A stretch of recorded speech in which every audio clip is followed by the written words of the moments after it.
अम्मी जान कहती थी कोई धंधा छोटा नहीं होता और धंधे से बड़ा कोई धर्म नहीं होता। अब यही मेरा कलमा है और यही मेरा मजहब।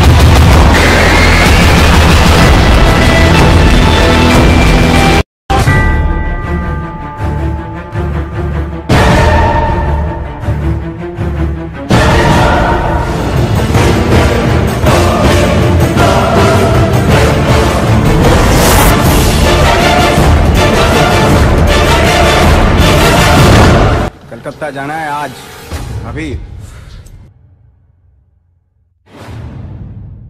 कभी सच साबित करने के लिए मुजरिम को पुलिस का पीछा करना पड़ता, खासतौर से अगर मुजरिम मेरी तरफ बेगुनाह हो।